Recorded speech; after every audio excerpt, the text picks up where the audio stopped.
दोस्तों, आज की अद्भुत कहानी सुनने के बाद आप अपनी जिंदगी का समय यूं ही गंवाना छोड़ देंगे। जिंदगी के हर एक सेकंड, हर एक मिनट की कीमत क्या होती है, इस विषय पर आज एक प्रसिद्ध भिक्षु की कहानी मैं आपको सुनाऊंगा। तो चलिए उस अप्रतिम कहानी की शुरुआत करते हैं। बहुत समय पहले की बात है। एक नगरी में एक गुरु और एक शिष्य रहा करते थे। वह गुरु और शिष्य एक दिन एक यात्रा के लिए निकलते हैं। वह यात्रा अत्यधिक लंबी थी और जो रास्ता उन्होंने चुना था वह रास्ता अत्यधिक घने जंगलों से होकर गुजरता था। पास ही में एक नदी बह रही थी जिसे पार करने में उन गुरु और शिष्य को थोड़ा वक्त लग जाता है। उन गुरु ने अपने हाथों में एक थैला पकड़ रखा था और वह थैला बहुत ही भारी प्रतीत हो रहा था, जिसमें कुछ ऐसी चीज रखी थी जो अत्यधिक वजनी थी, अर्थात अत्यधिक भारी थी। और उस थैले को उन गुरुवर ने बहुत ही ध्यानपूर्वक पकड़ रखा था। वह गुरु व उस थैले को अपने आप से एक पल के लिए भी दूर नहीं कर रहे थे। ऐसे ही उन गुरुवर ने उस थैले को अपने हाथों में लेकर काफी दूर तक का सफर तय किया। लेकिन उसके बाद उस वजनी चीज के कारण उन गुरुवर के हाथों में दर्द महसूस होने लगा। इसलिए उन्होंने वह थैला अपने कंधों पर टांग लिया और आगे का सफर तय करने लगी। वह जंगल इतना घना और इतना बड़ा था कि उसका दूसरा छोर कहीं से नजर नहीं आ रहा था। वह गुरु और शिष्य दोनों उस जंगल के रास्ते से होकर गुजरते चले जा रहे थे। वहां पर और कोई भी नहीं था। तभी वह गुरु अपने शिष्य से कहते हैं, भंते, तुम्हें डर तो नहीं लग रहा? वह शिष्य अपने गुरु की यह बात सुनकर अत्यधिक हैरान हो जाता है और वह बड़ी हैरानी से अपने गुरुवर से कहता है गुरुवर, आप ये क्या कह रहे हैं? हम एक सन्यासी हैं, हमें किस बात का डर? आखिर आप ऐसा क्यों पूछ रहे हैं? पहले तो मैंने आपको यह कभी पूछते नहीं देखा। कहीं आप मेरी परीक्षा तो नहीं ले रहे? इस पर गुरुवर अपने उस शिष्य से कहते हैं, नहीं नहीं, मैं तो बस यह जानना चाहता था कि इतने घने जंगल में हम कब से चले जा रहे हैं। हो सकता है तुम्हारे मन में डर पैदा हो रहा हो, इसलिए मैंने बस तुमसे पूछ लिया। इस पर शिष्य कहता है, गुरुवर, आप ही ने तो सिखाया है यह सब कुछ नश्वर है, तो फिर मुझे किस बात का डर होगा? नहीं, मेरे पास कुछ ऐसा है जिसे खोने का मुझे डर हो, तो फिर भला मैं किस बात से डरूंगा? आपने शिष्य की यह बात सुनकर वह गुरुवर कहते हैं, अच्छा ठीक है, चलो आगे बढ़ते हैं। इतना कहकर वह गुरुवर और वह शिष्य आगे की ओर बढ़ने लगे। देखते ही देखते रात हो चुकी थी। रात में उन्होंने एक जगह पर रुकने का इंतजाम किया। चारों तरफ घना अंधेरा था, चारों तरफ एक सन्नाटा छाया हुआ था। तभी वह गुरुवर अपने उस शिष्य से कहते हैं, भंते, आज रात हम यहीं पर रुक जाते हैं और अगली सुबह हम अपनी यात्रा फिर से प्रारंभ करेंगे। वह शिष्य अपने उन गुरुवर की बात मान लेता है। कुछ देर बाद वो गुरु अपने शिष्य से कहते हैं, भंते, कहीं तुम्हें भय तो नहीं लग रहा? यह बात सुनकर वह शिष्य एक बार फिर से अपने गुरुवर से कहता है गुरुवर, मुझे किस बात से डर लगेगा? मैंने कोई गलत कार्य नहीं किया और ना ही मेरे पास खोने के लिए कुछ है। आप मेरी चिंता ना करें, मुझे कोई डर नहीं लग रहा। आप चैन से सो जाएं। आखिर हम कल सुबह आगे की यात्रा भी तो पूरी करनी है। इतना कहकर वह गुरु और शिष्य दोनों सो जाते हैं। अगली सुबह सूरज निकलने से ठीक पहले वह दोनों उठकर अपनी यात्रा फिर से प्रारंभ करते हैं और अपने मार्ग में आगे की ओर बढ़ने लगते हैं। जैसे जैसे सुबह हो रही थी वैसे वैसे सूर्य की किरणें भी तेज और तीव्र होती जा रही थीं। लेकिन वह गुरु और शिष्य आगे की ओर बढ़ते चले जा रहे थे। देखते ही देखते दोपहर का वक्त हो चुका था और अब उन महात्मा को जोरों की प्यास लग चुकी थी। दोनों ने जैसे तैसे उस घने जंगल को पार किया और उसके बाद जो गांव पड़ता था उसमें जाकर कुछ देर के लिए विश्राम किया। तभी वह गुरु अपने शिष्य से कहते हैं, भंते, मुझे जोरों की प्यास लगी है, मेरे लिए पानी लेकर आओ। इस पर शिष्य दौड़ा दौड़ा गांव के कुएं के पास जाता है। वहां से पानी निकालकर वह अपने गुरुवर को देता है। पानी पीते वक्त वह गुरुवर अपने उस थैले को अपने उस शिष्य को थमा देते हैं। वह थैला अत्यधिक भारी था। शिष्य ने जब उसे अपने हाथों में लिया तो वह यह समझ चुका था कि यह गुरुवर पहले से ही अपने थैले में कुछ ऐसा लिए घूम रहे हैं जिनके कारण इनके मन में कुछ डर उत्पन्न हो रहा है। वह यह सोचने लगा कि उसके गुरुवर उससे कुछ न कुछ छुपा रहे हैं। जरूर कोई बात है। जब उसने उन गुरुवर के थैले में हाथ डाला तो उस थैले में उसे एक सोने की ईंट मिली। उसने सोने की ईंट को निकालकर बाहर फेंक दिया और उसमें पत्थर की एक ईंट भर दी।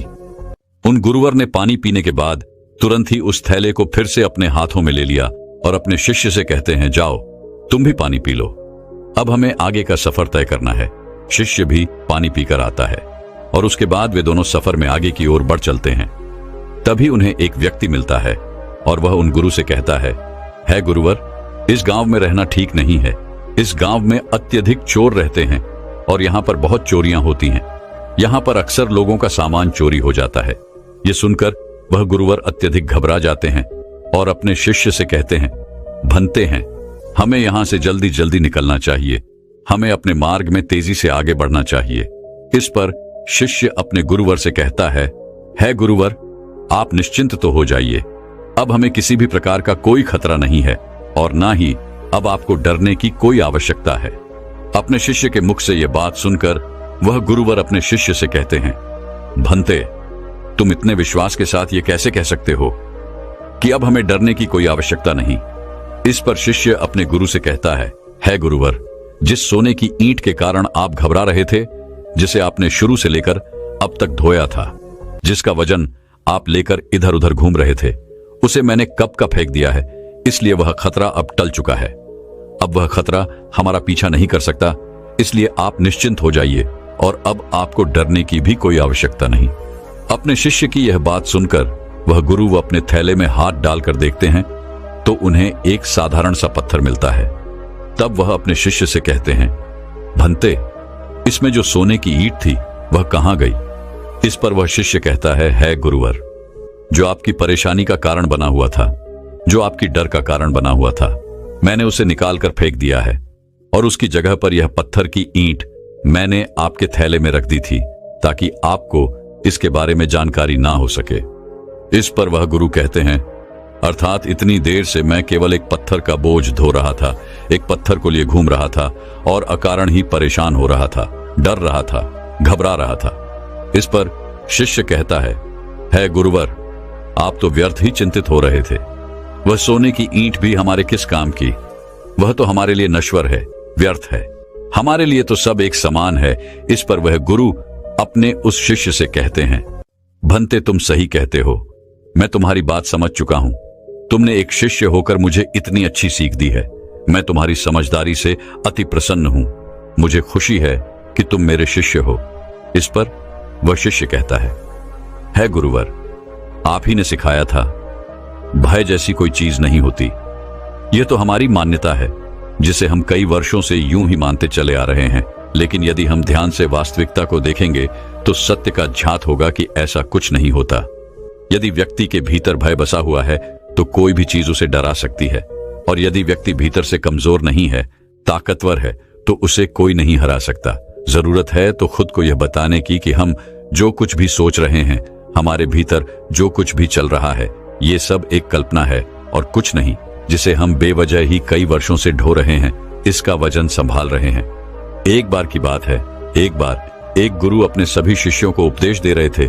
तभी उन सभी शिष्यों में से एक शिष्य अपने गुरु से पूछता है गुरुदेव, क्या यह जरूरी है कि हम समय रहते अपने कार्य को पूरा कर लें? हम उसे बाद में भी तो कर सकते हैं, हम उसे बाद में क्यों नहीं कर सकते? इस पर वह गुरु अपने उस शिष्य से कहते हैं, भंते, समय के साथ अगर तुम हर कार्य को करते हो तो जीवन में तुम्हें उसका वैसा ही लाभ भी मिलेगा और तुम आगे की ओर बढ़ते चले जाओगे। आगे वह गुरुवर अपने उस शिष्य से कहते हैं, समय एक ऐसी चीज है जो कभी किसी के लिए नहीं रुकता, इसलिए समय के साथ अपने कार्य को पूरा कर लेना चाहिए। यदि तुम अपने कार्य को कल पर टालते हो तो क्या तुम जानते हो कल क्या होगा? क्या तुमने कल देखा है? यह कोई नहीं जानता। तुम्हारा आज तुम्हारे पास है, इसलिए इस पर ध्यान दो, क्योंकि यदि यह समय निकल गया तो फिर कभी यह वापस नहीं आएगा।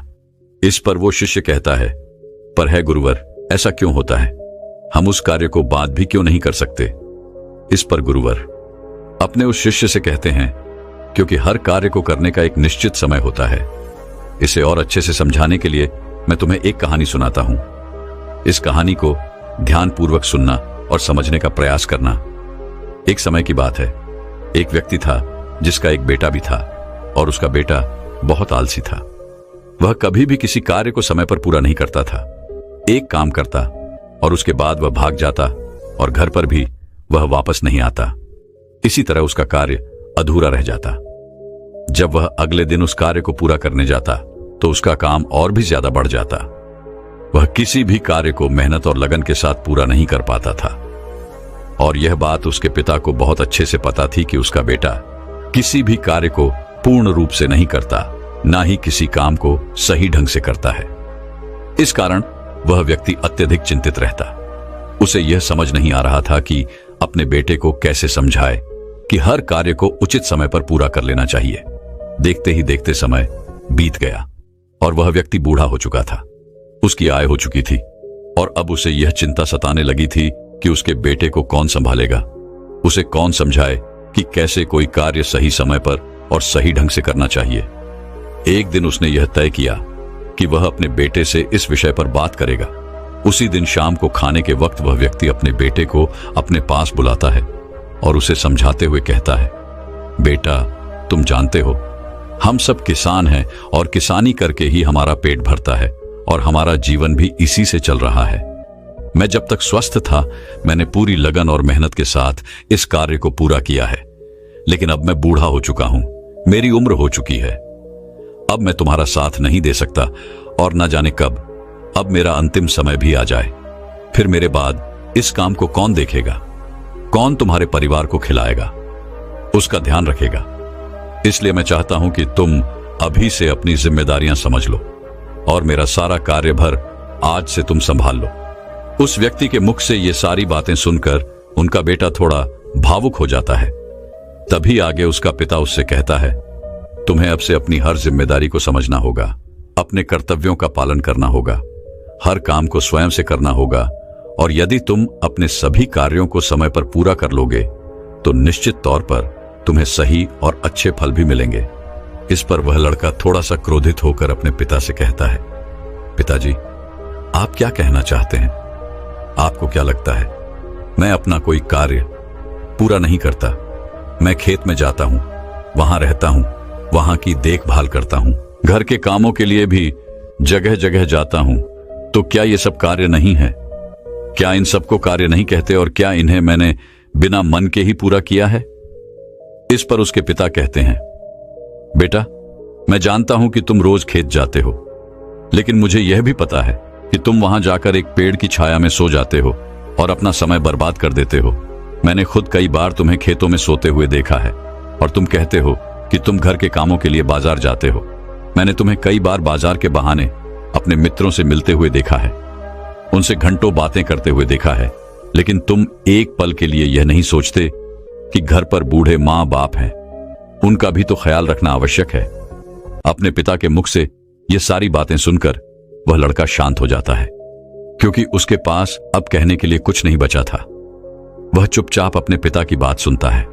उसके पिता आगे कहते हैं, अपना हर कार्य पूरे मन, लगन और ईमानदारी के साथ करना चाहिए, क्योंकि ऐसा न करके तुम किसी और को नहीं बल्कि खुद को ही धोखा दे रहे हो, जो तुम्हारे लिए आगे बढ़कर बड़ी समस्या बन जाएगी, और तब ना तो तुम्हें कोई समझाने वाला होगा और ना ही तुम्हारा कोई साथ देने वाला होगा। कल को यदि हम ना रहे तो तुम क्या करोगे? इसलिए समय रहते अपने कार्यों को संभाल लो और ईमानदारी और मेहनत के साथ अपना कार्य पूरा करो। मेरा काम तुम्हें केवल मार्ग दिखाना है और मैं तुम्हें केवल मार्ग ही दिखा सकता हूं। उस पर तुम्हें खुद ही चलना होगा, उसका अनुभव तुम्हें खुद ही प्राप्त करना होगा, और यह सब तुम पर निर्भर करता है। यदि तुम मन, लगन और ईमानदारी के साथ अपना कार्य करोगे तो तुम्हारा मन हमेशा प्रसन्न रहेगा, तुम हमेशा खुश रहोगे, क्योंकि तुमने अपने कार्य में अपना 100% दिया है। इसलिए तुम समय के साथ आगे भी बढ़ते चले जाओगे, और यदि तुम समय बर्बाद करोगे तो समय भी तुम्हें एक दिन अवश्य बर्बाद कर देगा, क्योंकि समय किसी का इंतजार नहीं करता। इसलिए अपनी गलतियों को समझो, उन्हें सुधारो, अभी भी समय है। इतना कहकर उस लड़के के पिता वहां से चले गए और वह लड़का भी अपने कमरे में सोने चला गया। लेकिन अब भी वह लड़का अपने पिता की बातों पर ध्यान नहीं देता। ऐसे ही कुछ दिन और बीत गए। कुछ दिनों के बाद उसके माता पिता की तबीयत अचानक खराब हो गई और उनकी अचानक मृत्यु हो गई। माता पिता के जाने के बाद वह पूरी तरह से अकेला हो चुका था। अब उसके साथ कोई नहीं था, उसका किसी चीज में मन नहीं लगता। वो रात रात तक जागता रहता, सोचता रहता कि उसने क्यों अपने पिता की बातें नहीं मानी। यदि उसने अपने पिता की बात मान ली होती तो आज वह हर कार्य को पूरे मन लगन और ईमानदारी के साथ कर पाता। लेकिन जब भी वह कोई कार्य करने जाता तो उसे कुछ आता ही नहीं था, क्योंकि उसने तो कभी ठीक ढंग से काम किया ही नहीं था। इस कारण उसे कुछ भी झांत नहीं था, उसने कुछ सीखा ही नहीं था। देखते ही देखते ऐसे ही समय बीत रहा था और वह जिन मित्रों के साथ घूमा करता, बातें किया करता, वह भी अब धीरे धीरे कामों पर जाने लगे थे और किसी के पास एक दूसरे के लिए इतना समय भी नहीं था कि वो एक दूसरे के साथ बैठकर बातें कर सके। समय बिता, वो जब एक साथ मिलकर बातें करते तो वे सभी केवल अपने कामों की ही बात किया करते थे। लेकिन वहां पर यह लड़का बिल्कुल चुपचाप रहता, क्योंकि इसने अपने जीवन में कुछ नहीं किया था, जिस कारण ये वहां से क्रोधित होकर वापस चला जाता है और अब उसे पछतावा होता है कि उसने अपने जीवन में कुछ नहीं किया, जबकि उसके सारे मित्र धीरे धीरे आगे बढ़ रहे हैं। वह अपने जीवन में कुछ अलग कर रहे हैं और वह अब भी वहीं का वहीं है। उसने तय किया कि अब से वह खेतों में खूब मेहनत करेगा, जैसा उसके पिता ने कहा था। पूरी लगन और मेहनत के साथ वह अपने कार्य को पूरा करेगा। अगले दिन से उसने खेतों में जाना शुरू किया और अपने कार्य को करने का प्रयास किया। लेकिन उसने तो पहले कभी किसी कार्य को किया ही नहीं था, जिस कारण उसे यह समझ नहीं आ रहा था कि वह क्या करे, कैसे करे, जिस कारण निराश होकर वो वापस घर लौट जाता है और रात के बाद वो अपने मित्रों के बारे में सोचता है कि सब कुछ काम कर रहे हैं, कुछ अलग कर रहे हैं, वे सब आगे बढ़ रहे हैं और मैं अकेला हूं।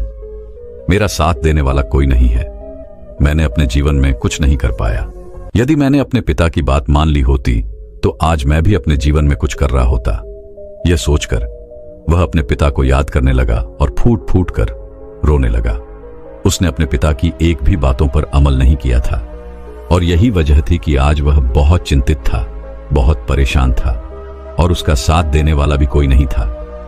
वह रात रात भर यूं ही सोचा करता, परेशान रहता, चिंतित रहता और जब सुबह होती तो वह खेतों में जाकर मेहनत करने का प्रयास करता, लेकिन उसे कुछ समझ ही नहीं आ रहा था। एक दिन वह अपने घर पर बैठकर इसी चिंता में डूबा हुआ था। तभी उसे ख्याल आया कि इतना सोचने और परेशान होने से कुछ नहीं होगा। अभी इतनी देर नहीं हुई है, मैं जरूर कुछ कर सकता हूं। मुझे अपने पिता की बातों का पालन करना होगा। मैं जो गलती कर चुका हूं उसे मुझे सुधारना होगा, आगे बढ़ना होगा।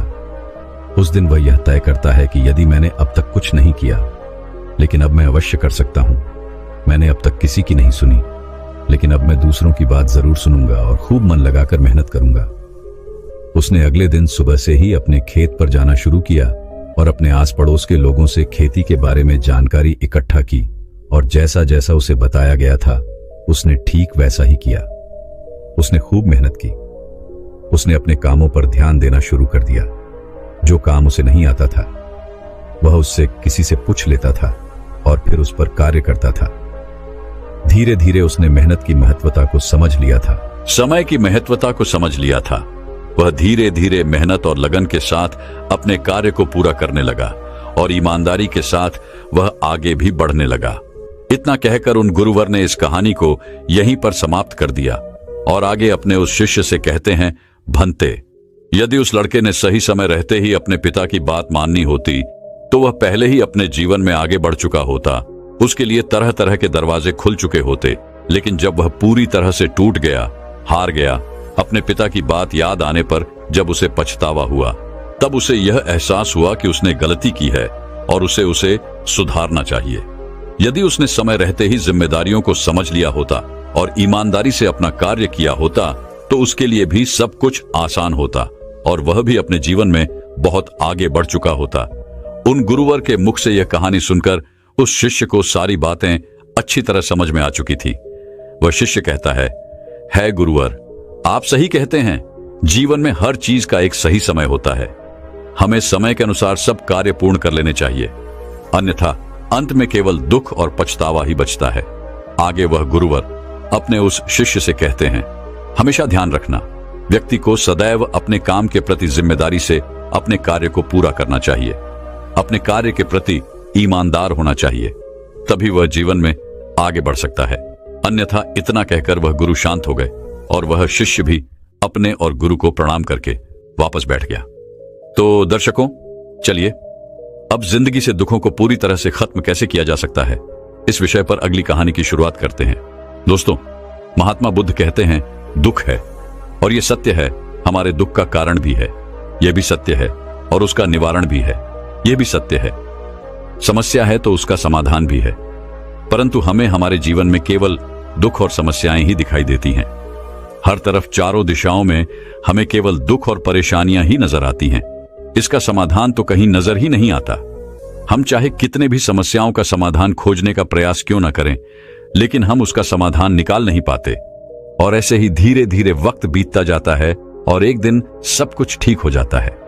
परंतु फिर से हमारे जीवन में दुख और समस्याएं आ ही जाती हैं, और एक बार फिर से हमारा ध्यान केवल उन समस्याओं की तरफ होता है। हमारे पास उन समस्याओं का कोई निवारण नहीं होता।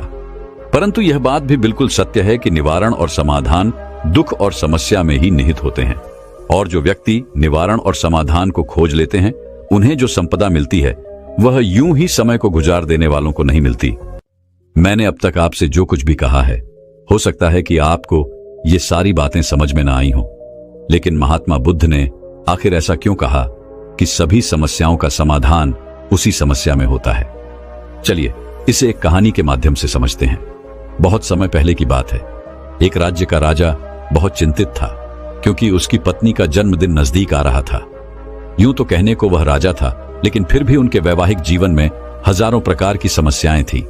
परंतु वह राजा जन्मदिन पर अपनी पत्नी को एक ऐसा उपहार देना चाहता था कि जिससे उनके जीवन में जो दुख है वह कम से कम उस दिन के लिए दूर चला जाए। वह अपनी पत्नी को खुश करना चाहता था, किंतु आपने देखा होगा कि यह कहानी बहुत ही मुश्किल है, क्योंकि हम आज तक किसी को खुश नहीं कर पाए। हम चाहे लाख कोशिशें क्यों न कर लें, लेकिन हम कभी किसी को खुश नहीं कर पाते, क्योंकि यह खुशी हमारे पास नहीं है और ना ही सामने वाले के पास है। जो हमारे पास है ही नहीं, वह हम किसी और को कैसे दे सकते हैं। अर्थात अगर आपको किसी दूसरे को खुशी देनी है तो सबसे पहले आपको खुश होना होगा, आपको खुश महसूस करना होगा, अर्थात वो खुशी आपके पास होनी चाहिए, तभी तो आप किसी और को खुश रख सकते हैं। एक दिन राजा ने सभी दरबारियों को दरबार में उपस्थित होने का आदेश दिया, और साथ ही सभी मंत्रीगण भी वहां पर उपस्थित थे। तभी राजा ने सभी से सुझाव मांगा, क्या आखिर वह किस प्रकार अपनी पत्नी को जन्मदिन पर खुश कर सकता है। आखिर कैसा उपहार दे जिस कारण राजा की पत्नी खुश हो सके। वहां पर उपस्थित सभी लोग अपने मन की बातें राजा से बताते हैं, परंतु राजा को वहां पर उपस्थित किसी भी व्यक्ति का कोई सुझाव पसंद ही नहीं आया। एक दिन संध्या के वक्त राजा अपने रथ से कहीं जा रहा था। तभी रास्ते में उसने एक बहुत ही सुंदर मूर्ति देखी। वह मूर्ति बहुत ही सुंदर और आकर्षक थी। उसे देखकर ऐसा प्रतीत होता था मानो उस मूर्ति में जान हो। उस मूर्ति को देखकर राजा बहुत प्रसन्न हुआ और वह तुरंत ही मूर्तिकार के पास पहुंचा, और राजा उस मूर्तिकार से कहता है, तुम तो बहुत बड़े कलाकार हो, तुम्हारी मूर्तियों में जान नजर आती है। ऐसा प्रतीत होता है कि तुम्हारी मूर्तियां जीवित हैं। हम तुम्हारी इन मूर्तियों को देखकर बहुत प्रसन्न हैं। हम चाहते हैं कि तुम्हारी सारी मूर्तियां हमारे दरबार में शामिल हों। यह सुनकर वह मूर्तिकार बहुत प्रसन्न हुआ, जैसे उसे कोई खजाना मिल गया हो। लेकिन तभी राजा ने उस मूर्तिकार से एक और बात कही, देखो, मैं चाहता हूं कि तुम मेरे दरबार में शामिल हो जाओ, किंतु उससे पहले तुम्हें हमारे लिए हमारी रानी की एक ऐसी मूर्ति बनानी होगी जिसे देखकर वह खुश हो जाए और अपने सारे दुख दर्द भूल जाए, और यदि तुम ऐसा ना कर सके तो मैं तुम्हारा सर धड़ से अलग कर दूंगा। राजा के मुख से यह सुनकर वह मूर्तिकार घबरा गया, उसके पसीने छूट गए। वह राजा को मना भी कैसे करे, इसलिए उसने न चाहते हुए भी राजा को स्वीकृति दी थी। राजा उस मूर्तिकार की बात सुनकर बहुत प्रसन्न हुआ और वापस लौट गया। लेकिन उधर दूसरी तरफ जो मूर्तिकार अब तक बहुत प्रसन्न था, जो अपने मन से मूर्तियां बनाया करता था, जो हमेशा खुश रहता था, अब वह दुखी हो गया था। वह गहरे दुख में चला गया था। वह डर के कारण रानी की मूर्तियां बनाना शुरू करता है, परंतु जो भी मूर्ति वह बनाता था, उस मूर्ति को देखकर ऐसा प्रतीत होता था मानो वह मूर्ति बहुत दुखी है, उसे किसी प्रकार का कोई दुख है। एक के बाद एक उसने कई सारी मूर्तियां बना डाली, परंतु कोई भी मूर्ति ऐसी नहीं थी जिसे देखकर कोई भी खुश हो सके, जिसे देखकर यह प्रतीत हो कि मानो उस मूर्ति में जान है और वह मूर्ति देखकर कोई भी अपना दुख भूल जाए।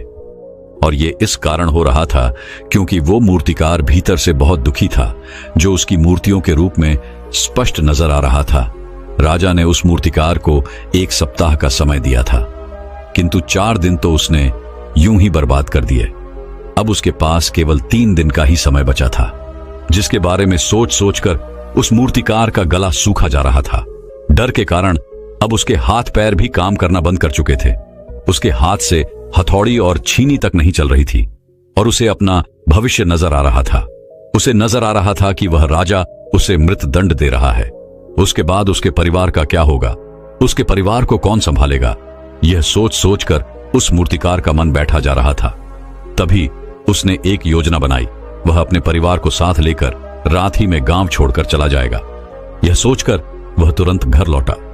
उसने सारा सामान बांधा, अपनी पत्नी और अपने बच्चों को भी तैयार किया।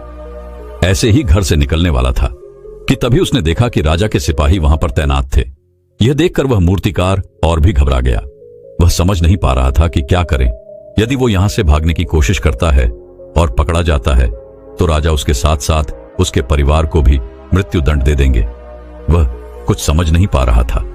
तभी वह जमीन पर बैठ गया और रोने लगा और अपनी पत्नी से कहता है, अब से तुम्हें ही बच्चों का ख्याल रखना होगा।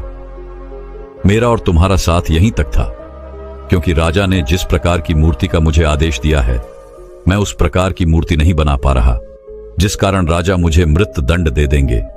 वह मेरा सर धड़ से अलग कर देंगे और उसके बाद तो तुम्हें मेरे बच्चों का ख्याल रखना होगा। इतना कहकर वह जोर जोर से फूट फूट कर रोने लगा। देखते ही देखते रात बीत गई और अगले दिन सुबह सुबह उस मूर्तिकार के दरवाजे पर एक गुरु दीक्षा मांगने आए। मूर्तिकार ने उन्हें भिक्षा लाकर दी। फिर तो मूर्तिकार बहुत परेशान लग रहा था, जिसे देखकर वह गुरु व उस मूर्तिकार से कहते हैं, बेटा, हमारे जीवन में दुख और सुख तो आते ही रहते हैं। हमारे जीवन में दुख और समस्याएं तो होती ही हैं, किंतु इन सभी दुख और समस्याओं का समाधान और निवारण भी होता है, परंतु हम केवल दुख और समस्याएं ही देखते हैं। उन दुख और समस्याओं के छिपे निवारण और समाधान को हम कभी नहीं देख पाते। यदि तुम ध्यान से देखोगे तो हर समस्या का समाधान है और हर दुख का निवारण भी है। मैं ये अच्छी तरह जानता हूं कि तुम यहां से अपनी पत्नी और बच्चों को लेकर भाग जाना चाहते थे, किंतु ऐसा हो नहीं सका। उस मूर्तिकार ने जब उन गुरु के मुख से यह बात सुनी तो वह उनके चरणों में जा गिरा और हाथ जोड़कर उन गुरु से कहता है, हे गुरुवर, आप ही बताइए मैं क्या करूं। राजा ने मुझे मूर्ति बनाने का आदेश दिया है, किंतु मैं चाहकर भी वह मूर्ति नहीं बना पा रहा, और यदि वह मैंने मूर्ति नहीं बनाई तो राजा मुझे मृत दंड दे देंगे और उसके बाद मेरे परिवार का क्या होगा, उनका ख्याल कौन रखेगा। तभी वह गुरु उस मूर्तिकार से कहते हैं, बेटा, आंख बंद कर लेने से कुछ नहीं होने वाला, क्योंकि दुख और समस्याएं तो वहीं की वहीं खड़ी रहती हैं। ध्यान देने और कर्म करने से सब कुछ बदल जाता है। यदि तुम केवल आंखें बंद करके यह सोचोगे कि तुम्हारी समस्याएं चली जाएंगी तो ऐसा कभी नहीं होगा। इतना कहकर उन गुरुओं ने उस मूर्तिकार के कानों में कुछ कहा और उसके बाद वो वहां से चले गए। उनको रुके। वहां से चले जाने के बाद वह मूर्तिकार महल गया, जिसे देखकर राजा उस मूर्तिकार से कहता है, लगता है तुमने समय से पहले ही एक अद्भुत मूर्ति तैयार कर ली है। बताओ वह मूर्ति कहां है, मैं भी उसे देखना चाहता हूं। इस पर वह मूर्तिकार जवाब देते हुए कहता है, महाराज, अभी तक मैंने मूर्ति तैयार नहीं की है, परंतु आपके दिए हुए समय पर मैं अवश्य ही वह अद्भुत मूर्ति तैयार कर लूंगा। लेकिन उससे पहले मेरा एक बार महारानी से मिलना बहुत आवश्यक है, अन्यथा वह अद्भुत मूर्ति तैयार नहीं हो पाएगी और फिर आप चाहें तो मुझे मृत्यु दंड दे सकते हैं। राजा ने उस मूर्तिकार की सारी बातें ध्यानपूर्वक सुनी और उसके बाद राजा ने मूर्तिकार को महारानी से मिलवाया। मूर्तिकार महारानी से मिलने के बाद महारानी से प्रश्न करते हुए कहता है, महारानी जी, किसी भी औरत के जीवन का सबसे बड़ा दुख क्या हो सकता है। इस पर महारानी जवाब देते हुए उस मूर्तिकार से कहती हैं, किसी औरत का मानव बन पाना उसका सबसे बड़ा दुख है। तभी वह मूर्तिकार महारानी से एक और प्रश्न करते हुए कहता है, महारानी जी, किसी औरत के जीवन का सबसे बड़ा सुख क्या है। महारानी उस मूर्तिकार के इस प्रश्न का जवाब देते हुए कहती हैं, किसी भी औरत के जीवन का सबसे बड़ा सुख उसके पति और उसके बच्चों का उसके पास होना है। महारानी के मुख से अपने प्रश्नों का जवाब जानकर मूर्तिकार बहुत प्रसन्न हुआ और उनसे आज्ञा लेकर वह वापस अपने घर लौट आया और अब से रात दिन उस मूर्ति पर काम करने लगा। देखते ही देखते पूरे 3 दिन पूरे हो गए। आखिरकार रानी के जन्म दिवस वाले दिन वह मूर्तिकार उस मूर्ति को लेकर राजमहल पहुंचता है। लेकिन अब राजा के मन में यह बेचैनी थी कि पता नहीं उस मूर्तिकार ने आखिर कैसी मूर्ति बनाई होगी, पता नहीं वह मूर्ति महारानी को पसंद आएगी भी या नहीं। इस प्रकार के कई प्रश्न राजा के मन में चल रहे थे। राजा के मन की बेचैनी लगातार बढ़ती ही, लेकिन उधर दूसरी तरफ राजा को उस मूर्तिकार पर पूर्ण विश्वास भी था, क्योंकि राजा ने पहले ही उस मूर्तिकार के हाथों की कला देखी हुई थी। इसलिए एक तरफ उनके मन में यह भी विचार चल रहे थे कि उस मूर्तिकार ने जरूर ही अद्भुत मूर्ति बनाई होगी। वह मूर्ति सफेद कपड़ों से ढकी हुई थी। तभी राजा ने उस मूर्ति की ओर इशारा करते हुए रानी से कहा, यह आपका जन्मदिवस का तोहफा है, इसे कबूल करें। उसके बाद रानी ने अपने हाथों से उस मूर्ति से वह कपड़ा हटाया और इस मूर्ति को देखते ही रानी की आंखों से आंसू बहने लगे और यह देखकर राजा को ऐसा प्रतीत हुआ कि मानो महारानी को यह मूर्ति पसंद नहीं है। इसलिए राजा ने तुरंत ही क्रोधित होकर अपने सिपाहियों को आदेश दिया और उस मूर्तिकार को बंदी बनवा लिया। लेकिन तभी महारानी राजा से कहती हैं, रुकिए, इस मूर्तिकार ने तो मेरा दुख और सुख एक ही मूर्ति में निकाल दिया है। इस मूर्ति में मेरे पति मेरे साथ है और मेरे हाथ में मेरा बच्चा है। इससे सुंदर मूर्ति मैंने आज तक नहीं देखी। यह बहुत ही लाजवाब है, अद्भुत है। इससे सुंदर तोहफा मेरे लिए और कोई नहीं हो सकता। काश ऐसा मेरे जीवन में वास्तव में हो जाए कि मेरे पति भी मेरे साथ हो और मेरे हाथों में मेरा बच्चा हो। महारानी की ये सारी बातें सुनकर और इस मूर्ति को देखकर राजा को अपनी गलती का एहसास हुआ। राजा अपनी प्रजा और अपने साम्राज्य के देखरेख में इतना व्यस्त रहता था कि वह कभी अपनी पत्नी को समय नहीं दे पाता था, जिस कारण राजा की आंखों से आंसू बहने लगे और दरबार में उपस्थित सभी लोग वह मूर्ति देखकर हैरान थे। आज तक किसी ने भी ऐसी सुंदरता और जीवित मूर्ति नहीं देखी थी जिसमें सुख और दुख एक साथ नजर आ रहे हों।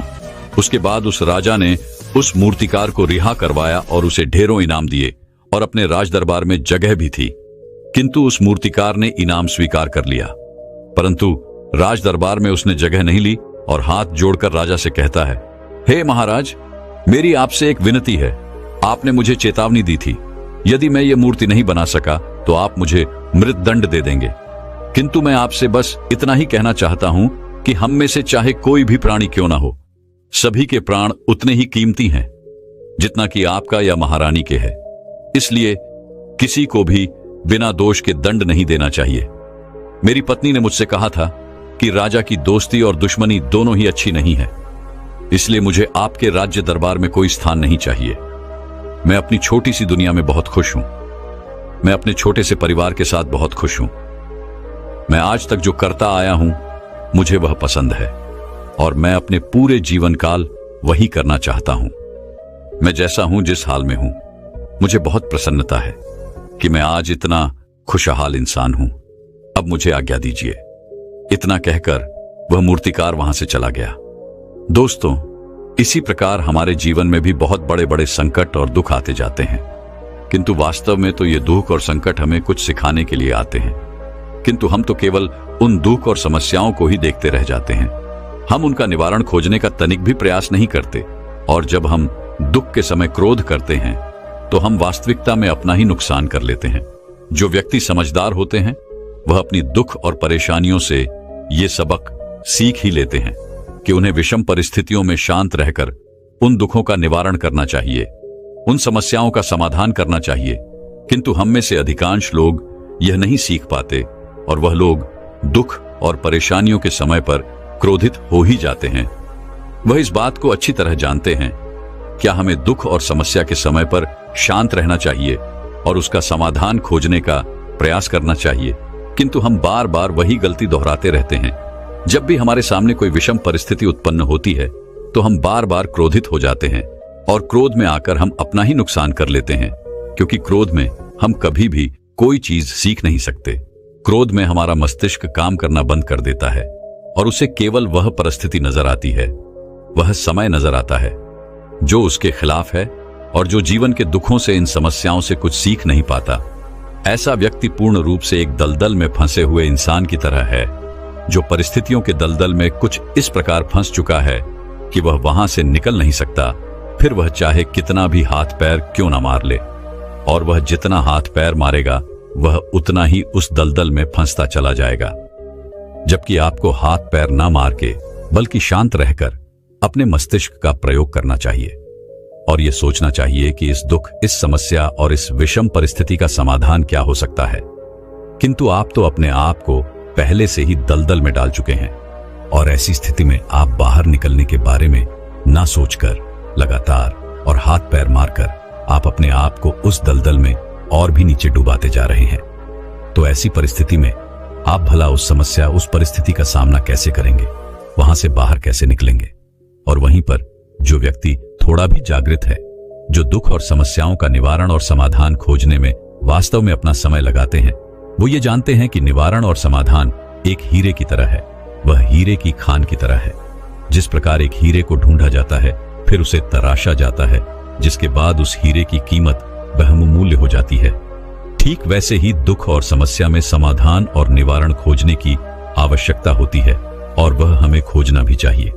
और जब ये आपको मिल जाते हैं, तब आपको एक ऐसी संपदा मिलती है, एक ऐसी समझ, एक ऐसा विश्वास, एक ऐसी शक्ति मिलती है कि उसके बाद आपके सामने जब भी कोई समस्या या कोई परेशानी आती है तो आप अकेले नहीं होते, बल्कि आप ये समझ जाते हैं कि वो विषम परिस्थिति आपको कुछ सिखाने आई है और आप उसका डटकर सामना करते हैं। उससे वो सारी चीजें सीखते हैं जो वो आपको सिखाना चाहती है और उसके बाद आप और भी मजबूत होते चले जाते हैं। आपका विश्वास और भी बढ़ता चला जाता है, आप और भी शक्तिवान और बलवान होते चले जाते हैं। इसीलिए महात्मा बुद्ध कहते हैं कि यदि दुख है तो उसका निवारण भी है, यदि समस्या है तो उसका समाधान भी है। इसलिए केवल दुख में उलझे मत रहिए, बल्कि उस दुख का निवारण कीजिए और यही आपको करना चाहिए।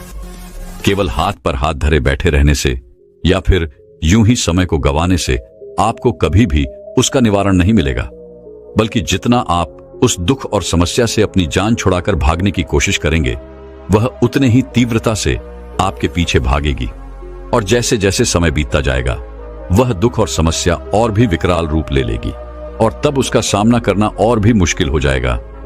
इसलिए यदि कोई दुख और समस्या अभी आपके सामने है तो उससे लड़िए, डटकर सामना कीजिए, उससे सीखिए और निवारण कीजिए। दोस्तों, मैं उम्मीद करता हूं कि यह कहानी सुनने से आपके जीवन में अच्छे बदलाव आए होंगे। आपको इस वीडियो से क्या सीखने मिला ये कमेंट करके जरूर बताएं और अपने परिवार, दोस्तों या आपके करीबी इंसान के साथ ये कहानी शेयर करके उन्हें भी इस ज्ञान से परिचित करवाएं। बाकी अगर आपको यह वीडियो दिल से अच्छी लगी हो तभी इस वीडियो को लाइक कर देना और आपने अब तक इस चैनल को सब्सक्राइब न किया हो तो चैनल को सब्सक्राइब भी जरूर कर देना। आपका हर दिन शुभ हो और खुशियों से आपका जीवन भरा रहे। धन्यवाद। नमो बुद्धाय।